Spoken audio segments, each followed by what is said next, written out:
We're almost done with this series we've been calling Good Start, Good Heart, and I'm just kind of looking around, and it looks like some of you are maybe a little nervous, and I can tell because you're wearing red, and it's just one of those deals. You don't know how it's going to go tonight, but that's okay, because next week we're going to talk about anger, so it might give you something to think about depending on how it goes, but hey, so we're in the middle of this series. We've been talking about emotions and how we respond when they come to us, and so last week we talked about jealousy, and I think maybe we realized that it's actually pretty easy to be jealous, right?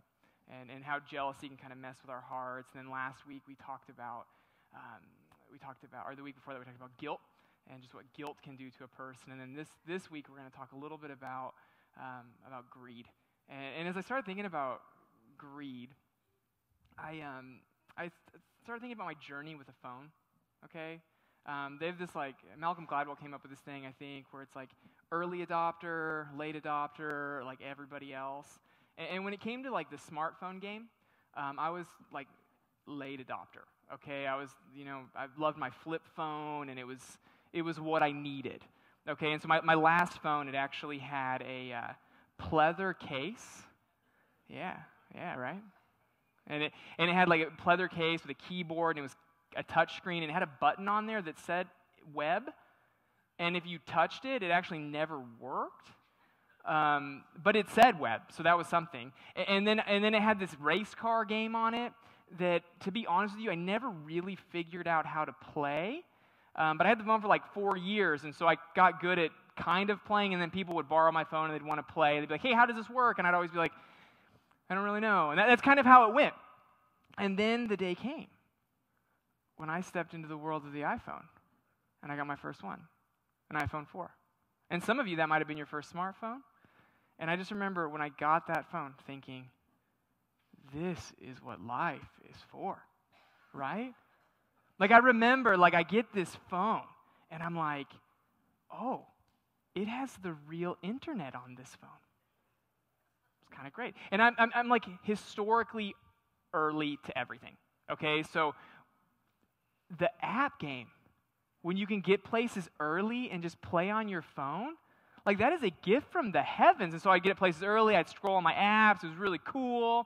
And then I found out, too, that they had this app that if you downloaded Google Maps, you could actually just put in the address where you want to go, and it would take you where you wanted to go.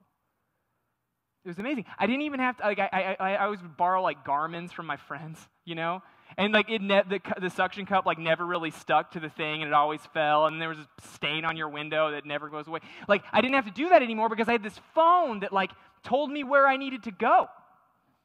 And it also called people and texted people. So it was pretty nice. And really, if you think about phone technology, okay? If you really think about phone technology, do we really need much more than that? I mean, realistically, do we not? But here's the thing: the good people at Apple, okay, they have a different goal, and it's how do I get as much money from these people as possible?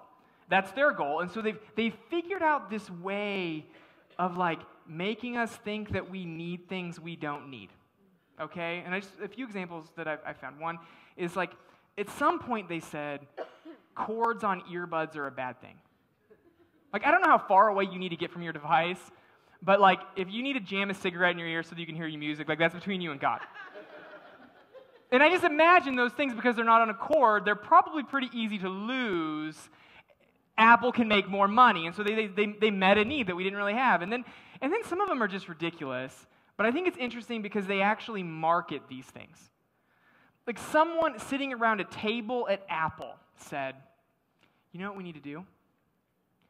We need to make emojis that look like the person sending the emoji. This yellow smiley face just isn't working. And so they did. They created this thing. I've never been able to figure out how to make one look like me, so I just stick with the generic one. But I'm just saying, they created this thing, and then someone's there, it's you know what people really need? They need emojis that make them look like an animal version of themselves. And so then they came up with these animal emojis because we've all wondered what we would look like as an emoji tiger. And so they did. And now the one they're doing right now, okay? And it's Apple's kind of realized no one needs this. But like it's even like their marketing kind of says it, is the slow motion selfie, the Slowfie videos, yeah. Like the videos have someone with an air dryer blowing in someone's face, or they're in like a freezer, and it's like ridiculous. And it's like, why in the like, when in your life did you say, you know what I needed? You know what would make this situation even better?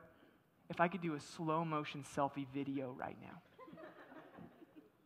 But they market, like they say that, and that's the phone game. But the truth is that that's what people do. Like they're trying to convince us that what we have isn't good enough. I mean, we're going to watch a ton of ads tonight on the Super Bowl, and that's all that the ads are communicating. They're communicating that what you have isn't good enough, and so you need something better. And here's the crazy thing about it, is that over the course of time, eventually we believe them. Eventually we're like, you know what, yeah, that is something that we could use. You know what, yeah, everybody else does have that. Yep, you know what, that would be great if I had that thing. And the reason why we fall for it, and if you've been following with us this week, the reason why we fall for it, it's really simple, actually. It's that our hearts are wicked. In our heart, there's something inside of our hearts that is never really satisfied with what we have. And I like the way that the prophet Jeremiah says it. He says it this way in Jeremiah chapter 17. Look at this. He says, the heart is deceitful above all things and desperately sick. Who can understand it? I even like the part where it says, who can understand it? Like, we know that more isn't going to meet these desires in our hearts, but yet for some reason we still chase more, and it's because of our hearts. And so what I want to do this morning is I want to talk about greed. I want to talk about this thing that is inside of us, that if it's not left unchecked, I promise you, just like all the other emotions, it can ruin your life. But what makes greed particularly dangerous is it's like drinking from a fountain that never satisfies. And that if you're someone here who's always saying the next thing is what you need to be happy, then what I would guess is what you found is every time you've got to that next thing, it might have satisfied you for a little bit, only for you to eventually release from it and realize there was something else that you thought that you needed. That's why the Bible has a lot to say about greed. And one of the most common texts is in 1 Timothy chapter 6. And I want us to start here because oftentimes this is quoted incorrectly. So I want to make sure that we're kind of aware of what Paul's saying, and then we'll look at a parable that Jesus told. But this is 1 Timothy chapter 6, verse 9. And it says this. It says, those who want to get rich fall into a temptation and a trap, and into many foolish and harmful desires that plunge people into ruin and destruction. Verse 10, for the love of money is a root of all kinds of evil.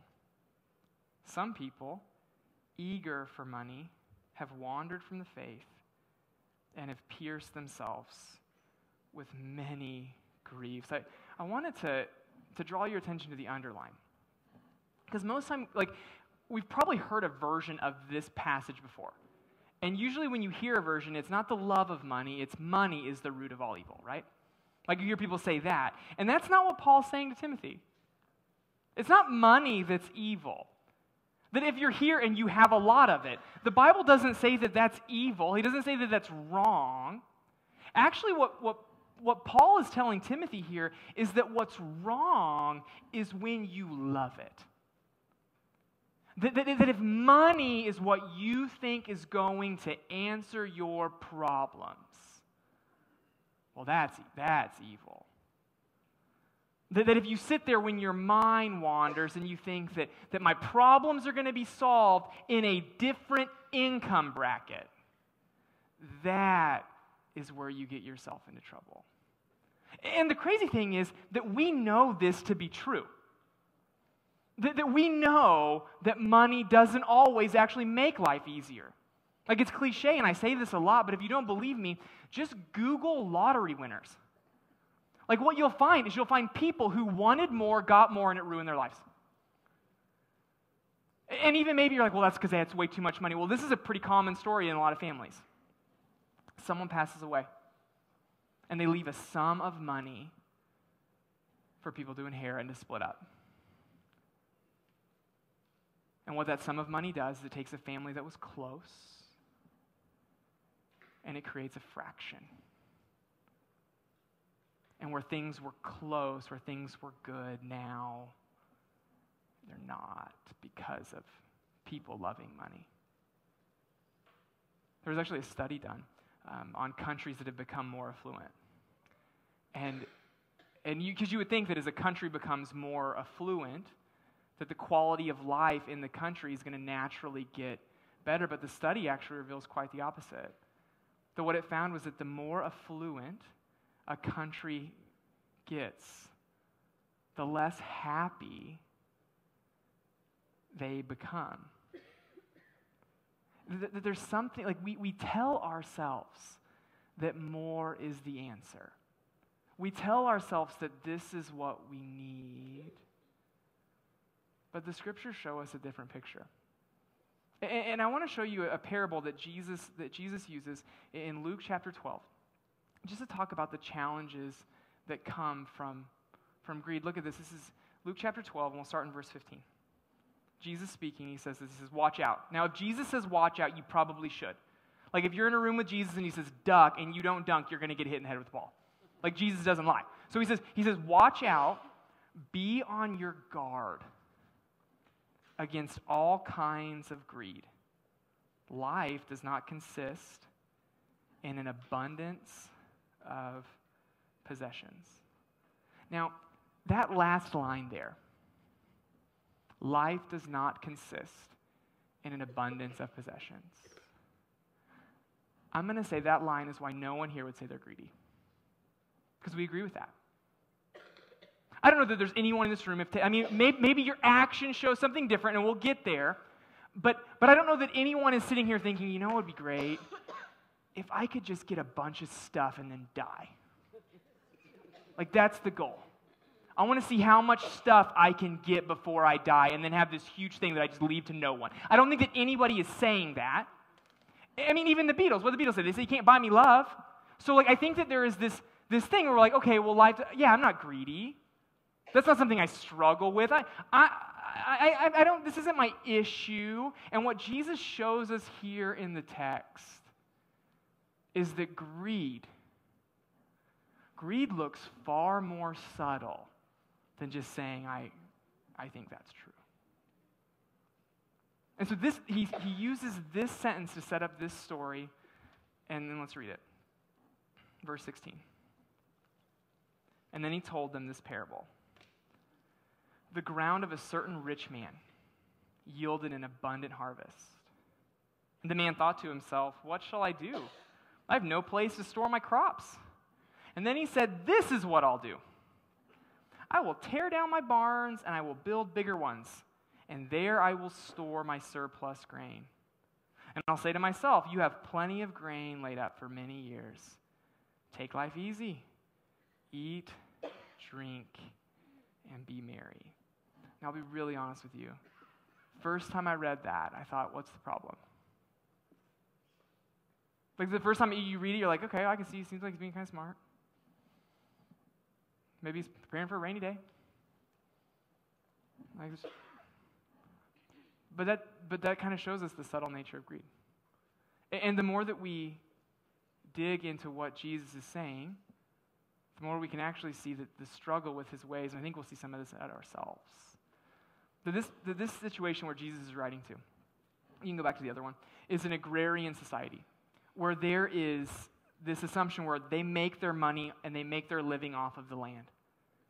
And if you make your living off the land, you realize there are very few things that you have control over when you make your money off the land.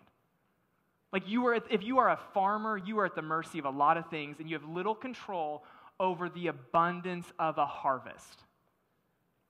But if you were to sit there and you were to ask this farmer, you were to say, hey, why did you have such a good harvest? You can actually see the answer in the pronouns that Jesus uses as he tells the story. Look at this here. He says this, what shall I do? I have no place to store my crops. I will tear down my barns. There I will store my surplus grain. And I'll say to myself, you have plenty of grain. If you were to ask this guy, hey, why was the harvest so big? He's going to say, right here. That's why it was so big. Why do I have so much coming my way? It's because of me. But the truth is, he didn't make it rain. The truth is, he didn't control the temperature. The truth is, he didn't create the soil. But here he is saying, yep, I'm the one who did it. And when we think about greed and how it works, that is absolutely where it starts. It starts with this thing of thinking, well, yeah, the reason why I have so much is because of all the things that I've done. The reason why so much has come my way is because of the work that I have put in. It's because of the sacrifices that I have made. And when you do that, you're being oblivious to the ultimate provider. If you were to look at any successful person, they're probably going to be able to point to a couple fortuitous conversations along the way that they had no control over setting up for themselves. If they were to really zoom out and look at things that have happened to them, they probably would see just a few times the ball bounced their way when it didn't bounce the way of someone else, and it put them in that spot that they're in. Things that they had little to no control over, but they happened, and so they are the recipient of that. And maybe even as I say that and you sit there and you kind of process that, you think, well, not me. Not me, I work hard. The reason why I have what I have is because I work harder than everyone else. And to you, I would just say this. Where do you think that work ethic came from? Like, why do you think that you're someone who can work hard and other people can't? Have you ever thought about that? Like some people, man, they just can't get up before 10, but you can. Why? It's because God made you that way. And that talent that you have, do you ever think it's interesting that you have it and other people don't? Well, why do you think you have it? Well, because someone gave it to you. And so to look at anything any success that comes our way and to give credit anywhere except for Him is to really miss how things work. But if we're only going to take credit for what comes our way, we're going to naturally act like this farmer. Because he thinks it all was him, and the reason why he was successful was because of him, he responds this way. Look at this. He says, and I'll say to myself, you have plenty of grain laid up for many years. Take life easy. Eat and drink and be merry. Well, yeah, if you think you did it all, yeah, you should spend it all on yourself. But unfortunately, as we look at God's response to this parable, it is very harsh. It's very direct. Because that idea goes in the face of the way that God designed things to work. Look at this here in verse 20. But God said to him, you fool. You don't see Jesus call people fools a lot. But here he says, you fool. This very night, your life will be demanded from you. And then who will get what you have prepared for yourself? Verse 21, this then is how it will be for whoever stores up things for themselves, but is not rich towards God. In verse 20, you essentially have Jesus talking to this guy who just wanted more for himself, and he says, you're going to die tonight. And what are you going to do with all that grain? Yeah, it was all just for you. Yep, and now you're gone. So what are we going to do with it? It's just going to rot? You could have used it for something beyond you, but now that you just spent it all on you, if you spend it all on you, then when it's done, it's done. And then in verse 20, he really gets to the heart of it. And I think it's really important with texts like this especially that you realize he's not saying don't save. This guy already had barns full of grain. That the issue wasn't saving, that Jesus isn't advocating for some like unwise use of finances. He's saying you can save and be generous to God at the same time. That the problem with this guy, he had no desire to be generous to God. He just continued to want to save. And what this shows us is it shows us that he never had enough. And so what I want to do is I want to look at these two texts and show us, what does this show us about greed? And then how do we respond when we see greed in our life? And the first thing I want us to realize this morning is that we have to realize that your heart will never have enough. Realize that your heart will never have enough. Now, maybe some of you are at a place in your life where you're like, no, Ryan, I feel pretty content with what we have. Well, I would guess there's probably a reason for that. And it's probably what we're going to get to there at the end. But maybe if you're sitting there and you're thinking, especially talking to the person who's just like really longing for that next step, really longing for that next place, really longing for that next season where they think that more is going to answer the problems of their heart, I would just say that what you need to realize is that your heart is not going to be satisfied once you have more. I'm going to have them put those two verses up next to each other, okay? This is Paul talking to Timothy and Jesus talking about the rich man. And I find it very interesting. Look at this. Look at how Paul talks. He says, those who want to get rich. Now, he's saying those who want to get rich. So what does that mean? These people are not rich that he's talking about. But when we think about greed, what do we think about? We think about Gordon Gekko and Scrooge McDuck. And what he's saying is no, greed has nothing to do with what you have. Greed has everything to do with what's inside of your heart. So if you're sitting here thinking, no, I'm good, I'm not greedy, I don't have anything. well, Paul says that those who want to get rich can be greedy just like those who have a lot. And then what I find super interesting is how Jesus describes this man who builds bigger barns. The ground of a certain rich man. He was rich. And his response to more was, I need bigger. And that shows us what is happening inside of our hearts as we're confronted with more. And we don't live in a society that makes this easy on us, okay? I mean, we've already talked about phones and how they're going out of style. The truth is, if you have kids, what they say it takes to raise a kid continues to change, right? And you're like, man, I didn't know that I had to do all of these things. But wow. Maybe some of you recently bought a home. Maybe you bought it within the last 7 years, and you thought, this is state of the art. This is HGTV quality decor.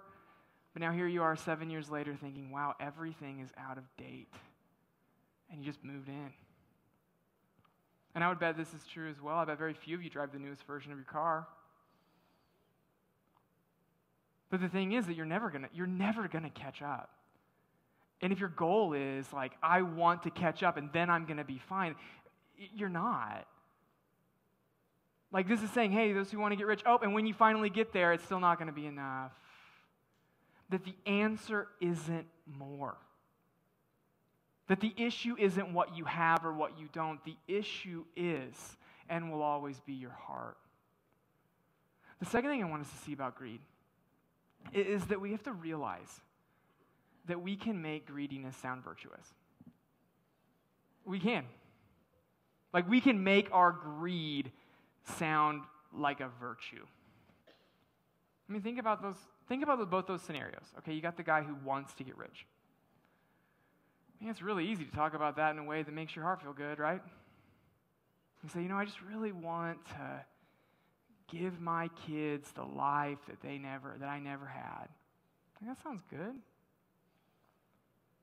We say, I just want to get ahead. And what we're doing is we're saying we're using all of these excuses not to be generous because we've allowed hundreds of what-if situations that probably won't happen, talk us out of doing what God wants us to do. But, as we talked about in the first week, that the human mind is an excuse-making factory. That we're very good at justifying disobedience. I mean, we'll say things like, I'd love to do that, but you can never save too much. Well, according to the guy in the barn, he did. Or we'll say things, I know I can't afford this thing, but man, I would hate to think of what people would think about me if I didn't have it. Or we'll say things like, what's a little bit of credit card debt? Everybody has it. Or we'll say, I would love to be generous, but I've just got to wait for a little bit more to come my way before I do. And all that is your heart talking you out of what God has asked you to do. And because your heart is wicked, if you're not careful, it's always going to win. And so how do we combat this? How do you combat this wicked heart, especially as it pertains to greed and resources? Is that what you have to realize is that everything that comes to you isn't always for you. You have to realize that everything that comes to you isn't always for you. And what God does is he uses people to accomplish his purposes. I mean, think about this. Jesus isn't working in the back with kids today. I don't think so. If he is, that'd be a really great story. And I'd be like, why did it just get to me after service? But I don't think he's back there. He wasn't on the door. He's not serving coffee. He's not up here on stage. What does he do? He raises people up to do the work.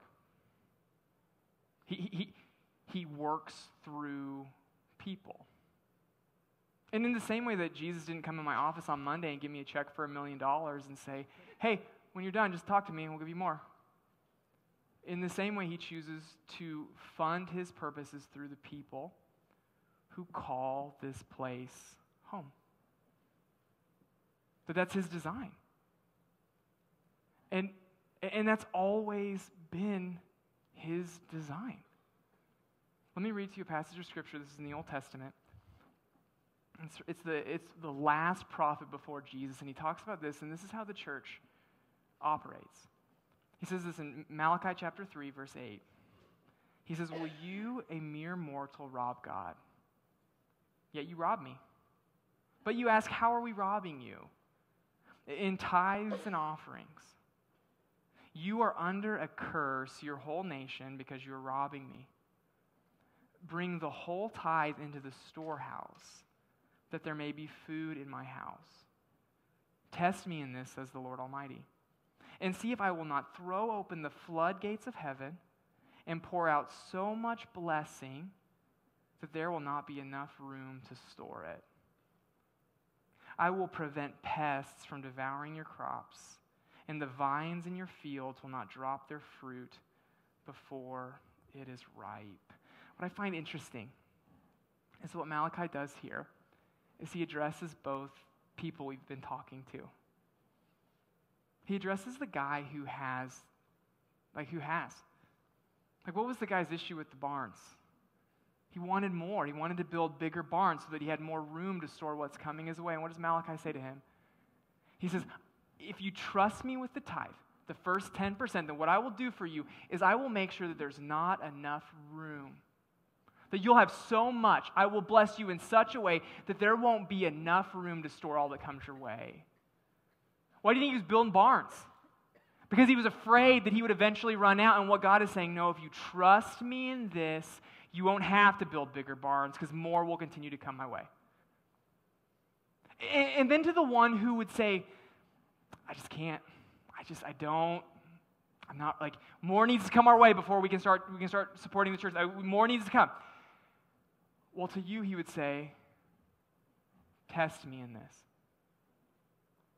Because here's what I can tell you. Everybody who gives, the first time they did, they had to test him. Because there's probably a reason why they didn't. And to step out in faith and to say, no, this is something that I'm going to do. It's going to require you to test him. And what I can tell you this is so interesting when you talk about something like tithing. I talked about it at 9:30. The people who do, man, they come up to you and they're like, man, I'm so glad I did it. But to get there, you've got to be willing to step out and test him. And as we think about New Life, this place that we call home, it's so important that we realize that this is a church that is not built on the talents of a few, but this church is built on the sacrifices of many. And in order for us to do the things that God calls us to do, it requires people being generous. I mean, even as you think about the things that as we look ahead, and I got this beautiful opportunity in my role to kind of look ahead and see what needs to happen. And there are things that we believe that God wants to do here, but that are only going to happen as we give generously. Like, just for example, you know that at New Life we haven't taken a missions trip in like 6 years. You know why? Because it takes money to get that thing started, and we just haven't had the room in the budget. But even at New Life, if you served in the back in August, you know this to be true, that once that thermostat reaches a certain temperature, the HVAC unit shut off and threw a bunch of breakers. We got to replace that. I mean, it's in our budget. It's something that we've got to do, but I can't go to the HVAC company and say, hey, I know that you work on currency. I work on faith, so you're just going to give me that HVAC. They'll never let me back in the office again if I did something like that. Because it takes resources to do what God has called us to do. But even like last year where we celebrated the fact that we were able to raise money to fix the carpet, but here's what I can tell you, that we fixed the carpet, but we didn't raise enough to fix the stage. And that even right now in our budget, there isn't room in our budget to update the stage, but it's something that needs to be done. That you can actually see where the carpet gets old, right, when you look at the stage. But the stage hasn't been updated in a long time, and it kind of communicates something that we're not exactly proud of, but we just got to do what we got to do. That even right now, one of the prayers that we're praying is we're like, okay, is Anita and Mike, if you don't know this is a weird way for you to find out, but I promise they've said it, that in May, they're actually going to go and be missionaries to the country of Wales. And so with Anita's position, we're like, man, it just keeps getting bigger. Gosh, eventually we probably need to do something. We probably need to make that thing full time. I mean, just to give you a perspective of where it is that last Sunday we had 225 people back there. And just so that's just a number, but 2 years ago on our Easter egg hunt, which is our biggest kids Sunday of the year, we had 245. So just to put it into perspective of that was just a Sunday in January. And so we're like, man, the job keeps growing. There's more to manage. We'd love to be able to go full time, but I can tell you right now that as it stands, there isn't room in the budget. And so we're looking at it and we're saying, okay, God, we believe that you have called us to this incredible mission. That God, that what you have placed on our hearts is that we want to help people know Jesus better, and we believe that you've called us to do it in a way that is unique. But the reality of that is that in order to get there, it takes resources. And here's what we found to be true, is that every step of the way God has been faithful, every step of the way he's provided, but the truth is that he does it through us. And so for some of you, you're going to need to test him. God's calling you to test him. You're so mad that you came to church today. And for some of you, maybe you've come halfway and you're like, God's calling you to say, no, let's go the whole way. But before we finish, we're going to pray for this. This is our first prayer word of the year. Before we do, I just want to kind of address the elephant in the room. And I know it. Like, it's like, money, talking about money, of course. Church is all they care about is money. And I would just say this to you, that the reasons why you feel that way, okay, is why these messages can be awkward. And the reason why they can be awkward is because I love you. And I hate that you feel that way. And even as I was prepping this message, I was having a conversation with a friend. And we were just talking about how yeah, this is what I'm going to be talking about. And I'm like, yeah, it feels kind of weird. And he stopped me. And he said, Ryan, if you don't feel comfortable talking with people about that, and you are robbing people an opportunity for God to bless them in their lives. And then I started thinking about my journey with giving. And I'm like, man, like that's something that's been a part of Joanna's in my life for a long time. And I just think of the faithfulness of God that we have seen over the years as that has been something that we do. And what I want you to know is I'm calling you to like, hey, this is something that you should do. Like I want you to know that this is something that is a humongous part of my life and Joanna's life. So much so that before I get paid, I have them take my tithe out first. Because for me, I want God to get paid before I get paid. And so that's what I do. Like it's something that we've practiced, something that we do. And then even 2.5 years ago when Joanna and I became the pastors of this church, we knew that in order for us to see New Life go to the place that we believed that God has called us to go, we knew that we would have to call people to give it from time to time. And so we said, okay. And here's what we know. For all people who give, it's a sacrifice. And so some of you probably hear me talk about tithing and you think, well, of course, you're the pastor. Obviously, you tithe. And to that I would say, you'd be surprised how many don't. And I would also say this, that because I know how challenging it is, and I would never ask someone to do something that I myself am not doing, that for Joanna and I, we committed when we took over, that we would actually increase our tithe 50%. Because we want you to know that when we do it, we feel it too. Because we just believe there's incredible things that God wants to do here. And I believe that as the leader, that it's my responsibility to model that. And so for some of you, I would just say, what is God putting on your heart? That God has an incredible plan for this place. And so what I want us to do is we're going to close this service by praying. And so I'm actually have the band start making their way up here. And as they do, here's what we're going to pray. In the spirit of the theme of this year, the theme that it's only going to get better from here, I want us to pray for the church finances. I want us to pray that this year will be the best year we've ever seen happen in this front. And here's what I can tell you, if you've been here for the last 2.5, you're like, man, those are some pretty good ones. Yeah, we know. But we believe that there are things that God wants to do that we haven't been able to do yet,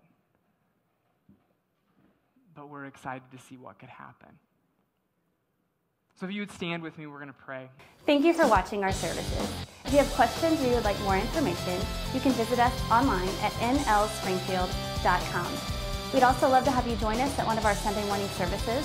We have programs at 9:30 and 11 for adults, students, and kids. We hope to see you there.